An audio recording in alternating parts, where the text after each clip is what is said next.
Hello students, मेरे YouTube channel निराला Hindi classes में आपका स्वागत है। आज हमने दूसरे कौशल के विषय में बातचीत करी है, प्रश्न कौशल के विषय में बातचीत करी है। तो सबसे पहले मैथमेटिक्स के स्टूडेंट्स के लिए मैं जो है वीडियो फॉरवर्ड कर रही हूँ और जिन सर ने आपको प्रेजेंटेशन दिया है वो हैं मिस्टर धर्मेंद्र, असिस्टेंट प्रोफेसर। तो वही आपको जो है माइक्रो टीचिंग के दूसरे कौशल के बारे में बता रहे हैं। तो मैं वीडियो आपसे शेयर कर रही हूँ। अगर आपको मेरा चैनल पसंद आता है तो प्लीज़ लाइक सब्सक्राइब ज़रूर करें, शेयर करें। आप अपने महत्वपूर्ण जो व्यूज़ हैं वो दीजिए और डेफिनेटली अगर आप ऐसा करते हैं, कोई भी ऐसा करता है, तो उसके लिए अग्रिम धन्यवाद। दिख रहा सभी को? अरे दिख रहा है क्या?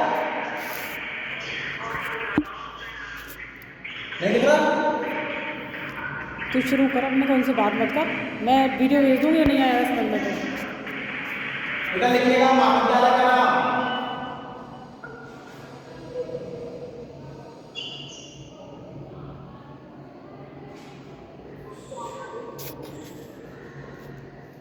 अपने महाविद्यालय का नाम लिखना है।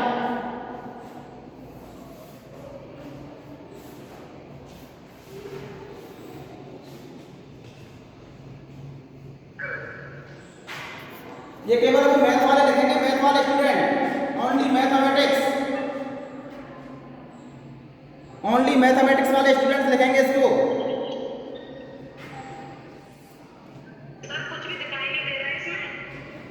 बेटा कोई बात नहीं, सुन के लिख लो, फिर तुम्हारे पास वीडियो फॉरवर्ड कर देंगे एक बार। आवाज तो आ रही होगी, आवाज आ रही है ना, उससे सुन लो। ऊपर लिखना है प्रश्न आधारित सूक्ष्म पाठ योजना। उसके बाद आपको लिखना है महाविद्यालय का नाम। उसके नीचे आपको लिखना है महाविद्यालय का नाम। मैथमेटिक्स वाले लिखेंगे ओनली। उसके नीचे लिखना है आप लोगों को दिनांक।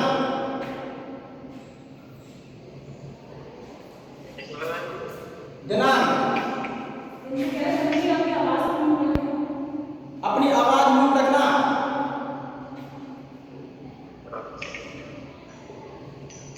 विषय,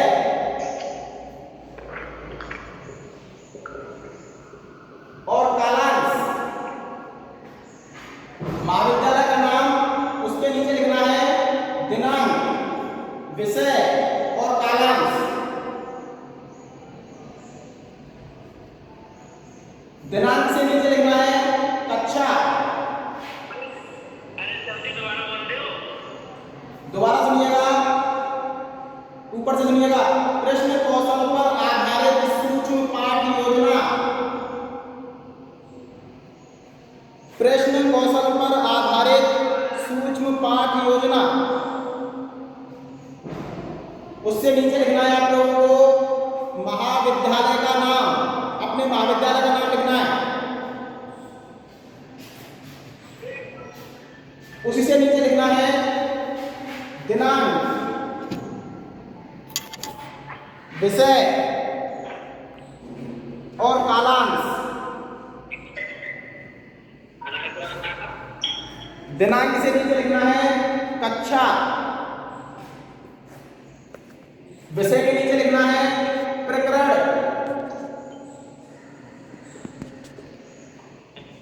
और कालांश के नीचे लिखना है अवधि।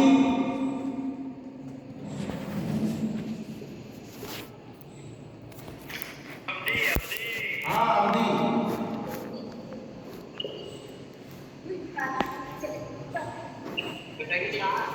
अब सुनिए, यहां तक सभी बायोलॉजी और मैथमेटिक्स सभी को बना लेना है।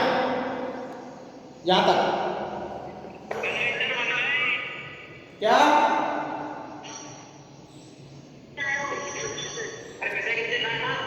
बायोलॉजी प्लस मैथ सभी लिख लेना यहां तक। इनसे ये बोल दो कि अपनी आवाज़ बंद रखें, सबने चालू कर अपनी आवाज बंद रखो, बातचीत नहीं करें आपस में। आपस में बातचीत मत कीजिए। बावले बच्चे हैं। हाँ, विषय के नीचे प्रकरण है। जैसे हम लोग हिंदी में पढ़ते हैं कि विराम चिन्ह होते हैं, व्याकरण की जो शुद्धता होती है, व्याकरण की जो अशुद्धियां होती हैं उनको शुद्ध करके लिखते हैं। इसी प्रकार से जब हम सूक्ष्म पाठ योजना बनाते हैं, उसमें प्रश्न पूछने से पहले छात्रों से व्याकरण के विषय में जान लेना चाहिए। ठीक है, पहला है व्याकरण की शुद्धता। बी पॉइंट है इसमें संक्षिप्तता।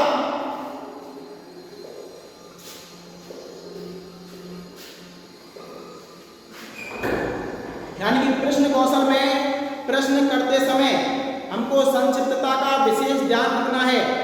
यानी क्वेश्चन हमको ऑब्जेक्टिव टाइप या अति लघुत्तरात्मक ही पूछने हैं, ना कि निबंधात्मक और लघुत्तरात्मक। ठीक है। सी है इसमें प्रासंगिकता।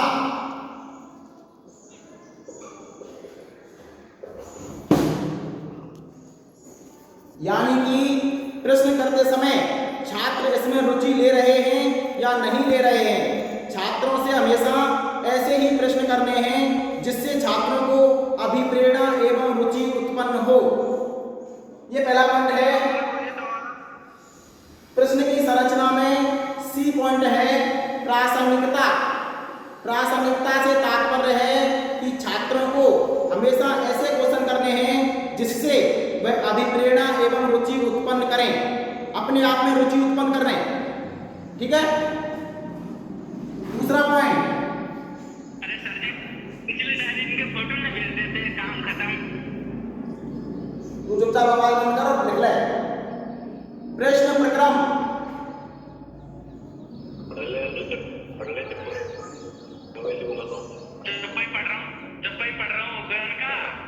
आवाज बंद करे रे।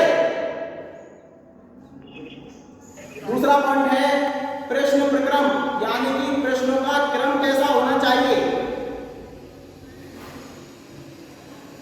इसमें ये पॉइंट है प्रश्न पूछने की गति।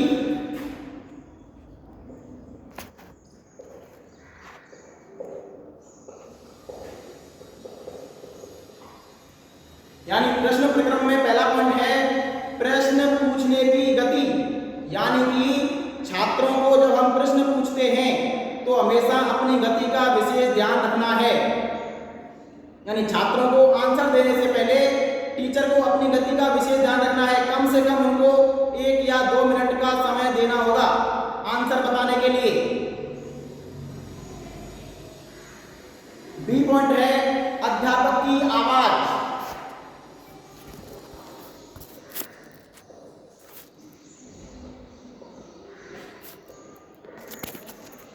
अध्यापक की आवाज। प्रश्न प्रक्रम में बी पॉइंट है अध्यापक की आवाज। यानी कि जब प्रश्न पूछते हैं तो उसमें अध्यापक को अपनी भाषा शैली एवं अपनी आवाज का विशेष ध्यान रखना है कि क्लास में पीछे वाले जो बच्चे बैठे हुए हैं उन तक आवाज पहुंच रही है या नहीं। अपनी आवाज का विशेष ध्यान रखना है अध्यापक को। और सी पॉइंट है क्या क्या कह रहा है? अध्यापक की आवाज। यानी जो अध्यापक की आवाज है वह जो पीछे वाले बच्चे बैठे हुए हैं उन तक ही पहुंचनी चाहिए। सी पॉइंट है प्रश्न दोहराना।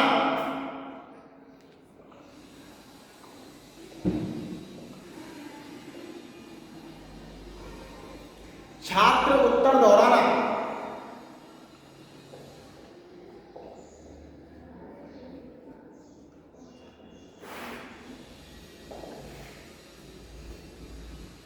सी पॉइंट है प्रश्न दोहराना और छात्र उत्तर दोहराना।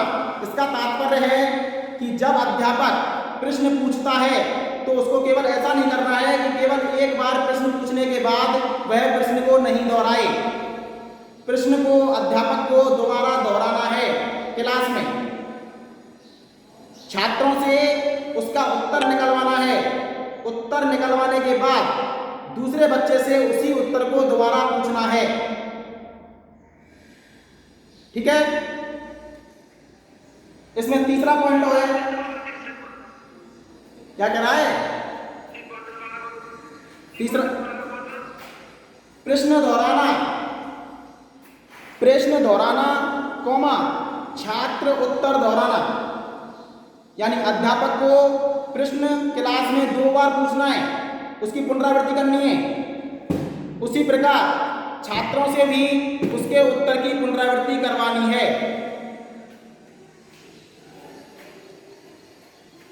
तीसरा पॉइंट है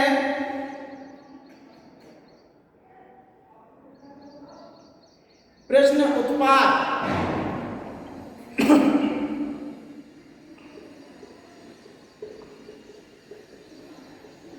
प्रश्न उत्पाद,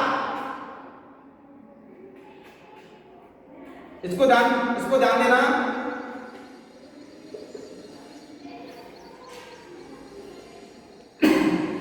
तीसरे पॉइंट में पहला पॉइंट है प्रश्न ध्यान से ना सुनना।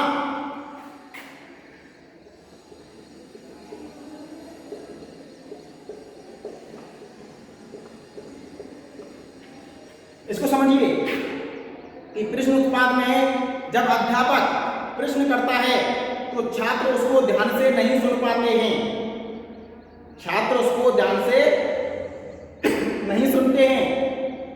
ये होता है प्रश्न ध्यान से ना सुनना। जब छात्र प्रश्न ध्यान से नहीं सुनेंगे तो उसका उत्तर नहीं दे पाएंगे। इसलिए क्लास में एकाग्रता होकर के उस प्रश्न को ढंग से सुनना है, तब उसका उत्तर देना है। क्या पॉइंट दोबारा बोलिए सर जी? प्रश्न उत्पाद, तीसरा पॉइंट है प्रश्न उत्पाद। उसका ही एक पॉइंट है प्रश्न ध्यान से ना सुनना। प्रश्न ध्यान से ना सुनना। धन्यवाद। बी पॉइंट है प्रश्न समझ में ना आना।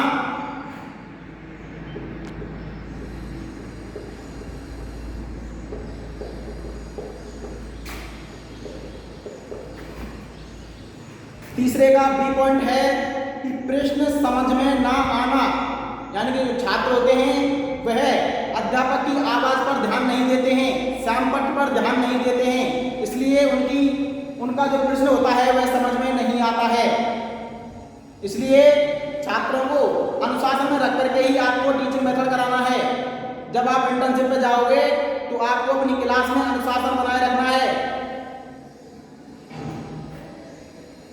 सी पॉइंट, बुद्धि कम होना।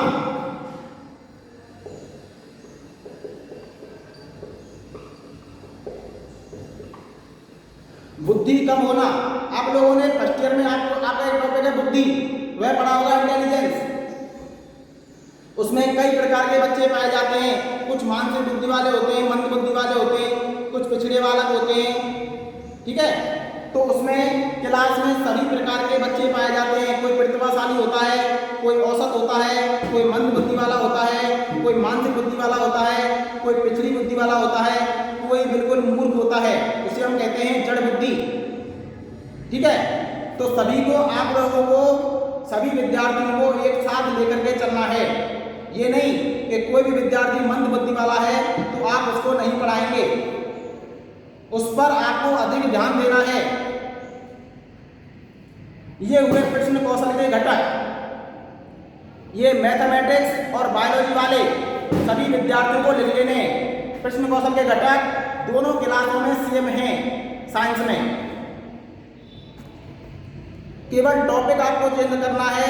जो मैथ वाले हैं वो मैथ का टॉपिक बनाएंगे और जो केमिस्ट्री वाले हैं वो केमिस्ट्री का ही टॉपिक बनाएंगे, लेकिन सभी कौशलों के घटक और तुम्हारा जो प्रारूप है वो सब एक जैसा है, ठीक है। दरमियान थोड़ा सा साइड हो जाए एक बार। हाँ, इसको लिख लीजिए सभी। ओके। अब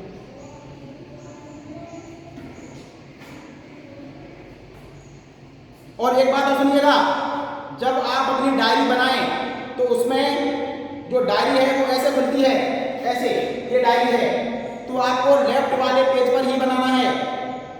ये वाला पोर्शन आपको लेफ्ट हैंड, जो लेफ्ट वाला पेज है उस पर बनाना है। ये वाला सहायक सामग्री तक। ठीक है, इसके बाद लगाएंगे हम सहायक सामग्री। एक डायरी का फोटो और भेज दिया सर जी। हाँ भेज देंगे, उतार तो ले पहले। ठीक है, भेज देंगे। तो आवाज तो आ रही है, बोल तो रहा हूं। बोलो सर जी बोलो। लेफ्ट वाले पेज पर ही बनाना है ये वाला पोर्शन जो मैंने बोर्ड पे अभी लिखा है, सहायक सामग्री तक। सहायक सामग्री आपकी वो होती है, जैसे आप लोग विद्यार्थियों को पढ़ाने जाते हैं तब आप एक मॉडल ले जाते हैं या चार्ट ले जाते हैं या कोई विषय वस्तु ऐसी ले जाते हैं जो आपको दिखा करके प्रत्यक्ष रूप से बच्चों को पढ़ानी होती है, वो आपको सहायक सामग्री में लिखनी होती है। जैसे हम मैथ में पढ़ा रहे हैं परमेय संख्याएं, तो इसमें सहायक सामग्री में आप लोगों को लिखना है कि परमेय संख्याएं, संख्याओं द्वारा बना हुआ चार्ट। ठीक है,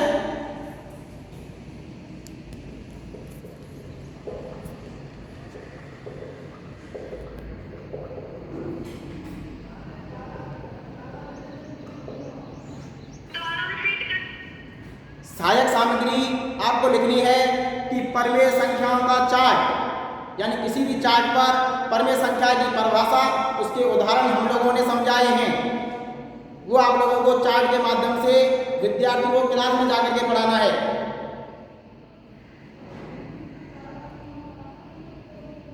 दूसरी बात सुनिएगा, जो भी टॉपिक मैं यहाँ पे कराता हूँ उस टॉपिक को कोई रिपीट नहीं करेगा अपनी डायरी में। जो भी टॉपिक मैं यहाँ पे कराता हूँ उस टॉपिक को अपनी डायरी में कोई रिपीट नहीं करेगा। सभी अपना अपना अलग अलग टॉपिक बनाएंगे। ऐसे तो फिर टॉपिक ही। ठीक है, सभी अपना अपना अलग अलग टॉपिक बनाएंगे। जैसे मैंने परमेय संख्याएं लिखी हैं, तो परमेय संख्याएं कोई नहीं बनाएगा, सभी अलग अलग बनाएंगे। कोई त्रिभुज बनाएगा, कोई वृत्त बनाएगा, कोई शंकु बनाएगा, कोई बेलन बनाएगा, कोई आयत, वर्ग, चतुर्भुज, कोई भी बना लेना। अपरमेय संख्याएं, वास्तविक संख्याएं, कोई भी बना लेना। अष्टभुज बनाने में हैं? अष्टभुज बना लेना, पागल बना कुछ भी बना लेना, पंचभुज, अष्टभुज। प्रश्न निकलने चाहिए कम से कम 6 या 7। ठीक है, ये उतार लिया हो सभी ने, बायोलॉजी वाले हो या मैथ वाले, सभी को लिखना है। इस प्रकरण को बायोलॉजी वाले खाली छोड़ देंगे। बता लियो। बायोलॉजी वाले इस प्रकरण को खाली छोड़ देंगे। इसमें जो केमिस्ट्री का टॉपिक,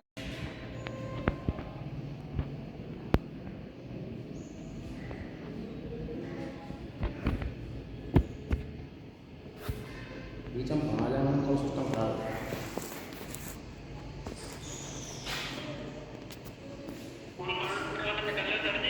हाँ भाई, क्रम संख्या छात्र अध्यापक एवं छात्र अध्यापिका क्रियाएं, और ये है छात्र एवं छात्रा क्रियाएं। आप लोगों को ऐसे प्रश्न बनाने हैं,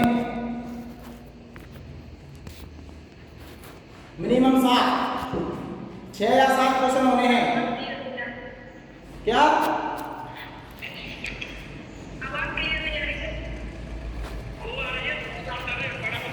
है? अपनी आवाज को बंद रखो पहले। क्रम संख्या छात्र अध्यापक एवं छात्र अध्यापिका क्रियाएं, छात्र एवं छात्रा क्रियाएं, ये आपको सारणी बना लेनी है। सारणी बनाने के बाद आपको यहाँ पे क्वेश्चन करना है, छात्र अध्यापक क्रियाओं में क्वेश्चन करना है, और छात्र एवं छात्रा क्रियाओं में आपको उत्तर लिखना है। जैसे मैं एक क्वेश्चन बता देता हूं करके,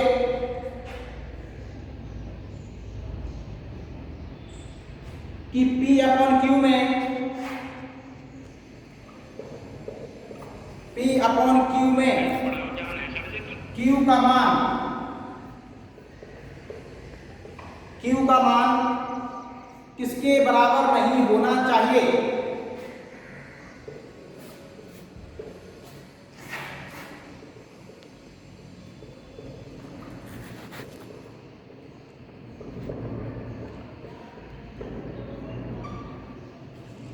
जैसे हमने ये क्वेश्चन किया कि P अपॉन Q में Q का मान किसके बराबर नहीं होना चाहिए, तो आप लोगों को क्लास में इसका आंसर छात्रों से पूछना है। तो आप लोग जानते होंगे कि क्या P अपॉन Q में Q का मान किसके बराबर नहीं होना चाहिए।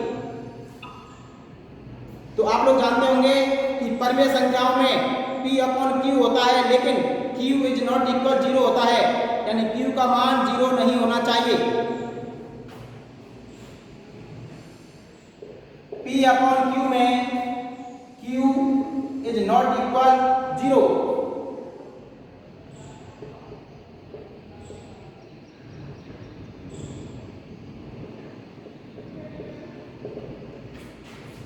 ऐसे आप लोगों को कम से कम 6 या 7 क्वेश्चन बनाने हैं परमेय संख्याओं के ऊपर, यानी कि जो आपका टॉपिक होगा उस टॉपिक के आपको 6 या 7 क्वेश्चन बनाने हैं।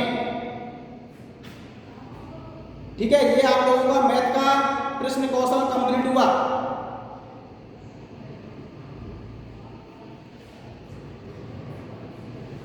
मैथ वाले बच्चे अपने टॉपिक का क्वेश्चन बनाएंगे प्रश्न कौशल में।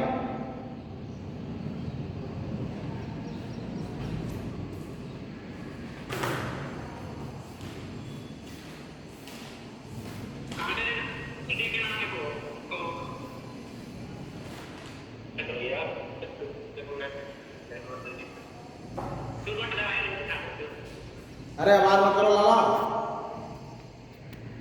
ये मैथ वालों का कंप्लीट हुआ।